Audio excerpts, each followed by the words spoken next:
नमस्कार दोस्तों। आज हमारा जो टॉपिक है वो है जैव प्रक्रम के बारे में। तो जैव प्रक्रम में जितना अभी तक पढ़ लिया है उससे आगे पढ़ना है। तो ये थोड़ा सा इंट्रोडक्शन है इसका, है ना। देखा है, वे सभी प्रक्रम जो संयुक्त रूप से जीव के अनुरक्षण का कार्य करते हैं जैव प्रक्रम कहलाता है। तो मतलब किसी भी जीव को जिंदा रखने के लिए जो जो प्रक्रम प्रक्रम आवश्यक होते हैं उन्हें हम क्या कहते हैं, उसे हम जैव प्रक्रम कहलाते हैं। अब जैव प्रक्रम को दो भागों में डिवाइड किया जा सकता है। पहला डिवाइड है आपका जैव और दूसरा डिवाइड दूसरे को बोलते हैं प्रक्रम। तो जैव का मतलब होता है कोई जीव, कोई जीवित या सजीव, मतलब जिसमें जान हो, कुल मिला के बात ये है। और प्रक्रम का मतलब होता है क्रियाएं, उसके अंदर होने वाली क्रियाएं, जैसे पाचन होता है, उत्सर्जन होता है, परिसंचरण तंत्र होता है। ये सारी चीज़ें जो है प्रक्रम के अंदर आ जाती हैं। ठीक है। इसके बाद देखा जाए जैव प्रक्रम में सारी क्रियाएं जो आपस में मिलकर शरीर के अंगों की मरम्मत का कार्य करते हैं उसे जैव प्रक्रम कहते हैं। एक डेफिनेशन लिखिए, और कुछ नहीं। उसके बाद सजीव और निर्जीव में अंतर देख लेंगे। देखा है, सजीव में पोषण की क्रिया होती है, सजीव में पोषण की क्रिया होती है, सीधी बात है। निर्जीव में नहीं होती है। पोषण मतलब सजीव को जिंदा रहने के लिए खाने की आवश्यकता होती है और निर्जीव को नहीं होती है। सभी जीव श्वसन करते हैं भाई। श्वसन मतलब सांस लेते हैं। निर्जीव कोई सांस नहीं लेता, मतलब टेबल कुर्सी ये सांस लेती हैं? नहीं लेती हैं। सजीव वृद्धि में विकास करती हैं, बिल्कुल करती हैं। आप पहले इतने छोटे थे जन्म के समय, अब आप इतने बड़े हो गए हैं। निर्जीव में कोई विकास नहीं होता। सजीव संवेदनशील होती हैं, मतलब इनको आप हर्ट करेंगे, मतलब मारेंगे, कुछ भी करेंगे तो दर्द होगा। लेकिन निर्जीव में ऐसा कुछ नहीं होता। सजीव अपने समान जीव उत्पन्न कर सकते हैं, जिसे प्रजनन कहते हैं। बिल्कुल सही बात है, आपके माँ बाप ने आपको पैदा किया, प्रजनन कहलाता है। लेकिन निर्जीव में ऐसा नहीं होता। एक कुर्सी मिलकर, दो कुर्सी मिलकर एक तीसरी कुर्सी नहीं बना सकती। ठीक है ना। चलिए, अब जैव प्रक्रम में होने वाली कुछ क्रियाएं हैं, जैसे पोषण है, श्वसन है, वहन है और उत्सर्जन है। तो ये सारी क्रियाएं पोषण के जैव प्रक्रम के अंदर आती हैं। तो ये सारी क्रियाएं पढ़नी होंगी। ठीक है ना। आइए, सबसे पहले पढ़ते हैं पोषण के बारे में। भोजन को अंतर्ग्रहण करने की प्रक्रिया, भोजन को अंतःग्रहण करने की प्रक्रिया मतलब भोजन को खाने की जो प्रक्रिया होती है उसे ही हम क्या कहते हैं, उसे ही हम पोषण कहते हैं। क्या कहते हैं? पोषण। परिभाषा देखो, सजीव द्वारा भोजन को ग्रहण करना, भोजन का अवशोषण करना, वह शरीर के अंगों की मरम्मत का अनुरक्षण कार्य करना पोषण कहलाता है। मतलब पोषण एक टोटल वो प्रोसेस है, जब हमने खाना खा लिया, उस खाने को हमारी बॉडी ने पचाया, उस खाने को बॉडी को पचाने के बाद उस खाने से जो भी हमें न्यूट्रिएंट्स, जो भी पोषक पदार्थ मिले, उन पोषक पदार्थों का उपयोग अपने ऊर्जा के लिए किया और अपने शरीर की मरम्मत करने के लिए किया। ये सभी क्या है? पोषण कहलाता है। जैसे सिंपल सी बात है यार, आपके कहीं चोट लगती है तो तुम कुछ समय बाद हमारा घाव बढ़ जाता है कि नहीं बढ़ जाता है?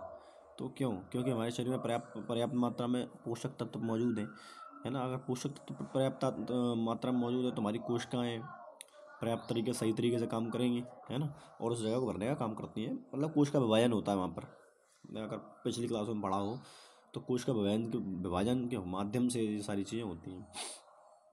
अगला देखें, सजीव जैसे रासायनिक प्रक्रिया के दौरान भोजन के जटिल कार्बनिक पदार्थ कुछ सरल कार्बनिक पदार्थ में रूपांतरित करने, ऊर्जा निर्माण करना तथा शरीर के अंगों की मरम्मत करना, अनुरक्षण का कार्य करना।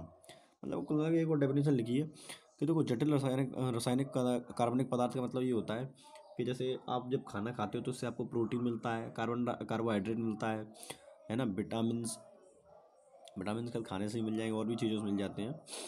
तो कार्बोहाइड्रेट, विटामिन, प्रोटीन, ये सब चीज़ें होती हैं, वसा। तो ये क्या है? ये सब जटिल पदार्थ हैं। अब इनको सरल पदार्थ में तोड़ा जाता है पाचन के दौरान, है ना। जैसे वसा को आप वसीय अम्ल में तोड़ देते हैं, कार्बोहाइड्रेट को आप ग्लूकोज में तोड़ देते हैं, प्रोटीन को अमीनो अम्ल में तोड़ देते हैं।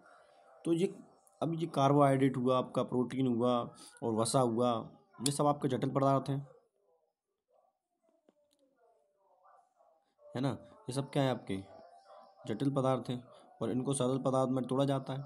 उसके बाद ही तो आपका शरीर जो है इनको ग्रहण करता है। अब देखा है कि जो पोषण है वो दो प्रकार से हो सकता है। पोषण दो प्रकार से होता है भाई, क्यों नहीं चल रहा? पोषण दो प्रकार से होता है, एक तो स्वयपोषी होता है, एक विषमपोषी होता है। स्वयपोषी जो अपना खाना खुद बना ले, जैसे पेड़ पौधे, और विषमपोषी जो अपना खाना खुद ने बनाए। बाकी सारे पेड़ पौधों को छोड़ने के बाद जो भी लिविंग ऑर्गेनिज्म बन गया, बच गया है, सजीव बच गए, वो सभी क्या करते हैं, विषम पोषण करते हैं, विषमपोषी होते हैं विषम, ठीक है, विषमपोषी पोषण करते हैं। अब ये पोषण में दो डिफरेंस दे रखे हैं। पोषण वह प्रक्रिया है जिसमें सजीव कार्बनिक पदार्थ जिसमें कार्बनिक पदार्थ जैसे CO2 और हाइड्रोजन, CO2 और H2 यानी कार्बन डाइऑक्साइड और वाटर और प्रकाश की सहायता से स्वयं अपने भोजन का निर्माण करते हैं। उदाहरण पेड़ पौधे प्रकाश संश्लेषण की उपस्थिति में ऐसा करते हैं। मतलब पेड़ पौधे देखोगे आप तो पेड़ पौधे क्या करते हैं, आप एक कार्बन डाइऑक्साइड और वाटर की मदद से जो है ग्लूकोज बनाते हैं अपना, ठीक है। उसके अलावा पोषण की वह प्रक्रिया है जिसमें अपना भोजन स्वयं नहीं बनाते बल्कि अपने भोजन के लिए दूसरों पर दूसरे जीवन निर्भर रहते हैं। मतलब अपन भी क्या है, विषमपोषी, क्योंकि अपने अपन खाने के लिए किस पर डिपेंड है, पेड़ पौधों पे। बाकी सारे लिविंग ऑर्गेनिज्म भी क्या है, विषमपोषी है। शेर किस पर डिपेंड है, खरगोश पर। खरगोश किस पर डिपेंड है, घास पर। तो कहीं ना कहीं डायरेक्टली और इनडायरेक्टली किस पर डिपेंड है अपन सब लोग, डायरेक्टली और इनडायरेक्टली डिपेंड है भाई आपका जो बोलते हैं किसको, पेड़ पौधे पर, ठीक है। चलो तो स्वपोषी पोषण के बारे में पढ़ लेते हैं। लिखा है स्वपोषी पोषण वह प्रक्रिया है जिसमें वायुमंडल की उपस्थिति में सरल कार्बनिक पदार्थ की सहायता से अपना भोजन स्वयं बनाते हैं तथा अन्य किसी जीव पर निर्भर नहीं होते, उसे स्वपोषी कहते हैं। तथा उन जीवों को स्वपोषी कहते हैं। मतलब वही बात है, जो अपना खाना खुद बना पाए उसे स्वपोषी कहते हैं। उदाहरण के लिए पेड़ पौधे प्रकाश संश्लेषण की उपस्थिति में भोजन बनाते हैं। तो पेड़ पौधे जो होते हैं प्रकाश संश्लेषण की उपस्थिति में खाना बनाते हैं। जैसे आप देखो प्रकाश संश्लेषण की प्रक्रिया क्या होती है, क्या होता है कि सबसे पहले कार्बन डाइऑक्साइड आपके वायुमंडल में मौजूद है ना, और फिर किसका यूज़ करते हैं, वाटर का। और ये प्रक्रिया होनी कब चाहिए, ये प्रक्रिया होती केवल तब है जब पेड़ों के अंदर क्या मौजूद हो, क्लोरोफिल, और उन पेड़ों के ऊपर क्या पड़ रहा हो, प्रकाश पड़ रहा हो। क्या पड़ रहा हो, प्रकाश। अब सर क्लोरोफिल क्या होता है, क्लोरोफिल आपने पढ़ा होगा कि पेड़ों को रंग, एक क्लोरोफिल एक पिगमेंट है ना, पिगमेंट है। ये पेड़ों को ग्रीन कलर देने का काम करता है, हरा रंग देने का काम करता है।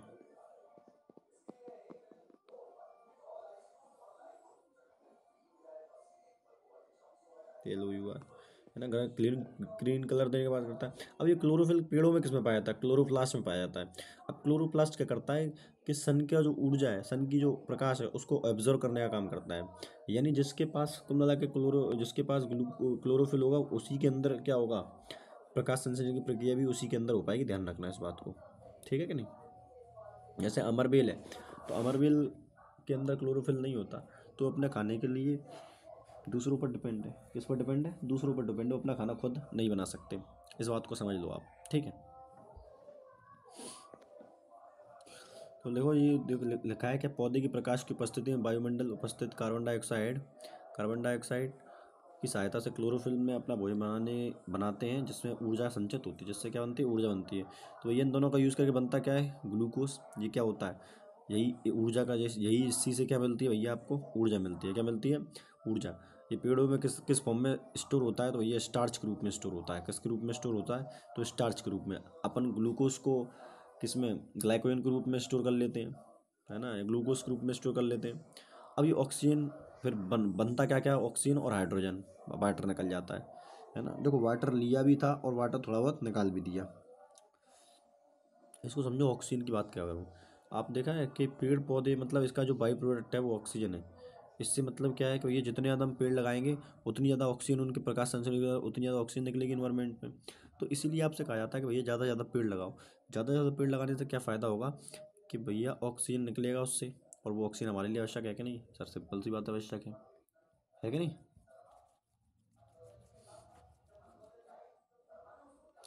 समझ गए इतनी सी बात, चलो ठीक है। अब प्रकाश संश्लेषण में कच्ची सामग्री क्या होती है, मतलब कच्ची सामग्री उन चीज़ों को बोलते हैं जो कि इस प्रक्रिया, जो प्रकाश संश्लेषण की प्रक्रिया होने से पहले क्या क्या चाहिए था, ये बताओ। अब देखो ये जो चीज़ है, ये सब प्रकाश संश्लेषण होने के बाद बना है। उससे पहले क्या चाहिए, क्लोरोफिल, सूर्य का प्रकाश, वाटर और कार्बन डाइऑक्साइड। तो बस इन्हीं को बोलते हैं कच्ची सामग्री। जैसे सूर्य का प्रकाश चाहिए भैया, ठीक है कि नहीं, कच्ची सामग्री के अंदर आ जाएगा। क्लोरोफिल चाहिए, कार्बन डाइऑक्साइड चाहिए और H2O चाहिए। समझ में आ गया कि नहीं आ गया। तो ये सारे प्रोसेस होते हैं। उसके बाद प्रकाश संश्लेषण से होने वाली घटना के क्या क्या होता है। अब सबसे पहले क्या होता है, क्लोरोफिल द्वारा प्रकाश ऊर्जा को अवशोषित कर लिया जाता है। भैया सीन मैंने बताया था कि क्लोरोफिल क्या करता है, सूर्य की प्रकाश को अवशोषित करता है, प्रकाश ऊर्जा को रासायनिक ऊर्जा में रूपांतरित कर देता है। अब प्रकाश ऊर्जा जो आई वो किस में कन्वर्ट हो जाती है, रासायनिक ऊर्जा में, जिससे क्या होगा, जिसके अंदर पेड़ों के अंदर प्रकाश संश्लेषण की प्रक्रिया चालू हो जाएगी। उसके बाद जल के अणुओं का हाइड्रोजन तथा ऑक्सीजन में विघटित हो जाना।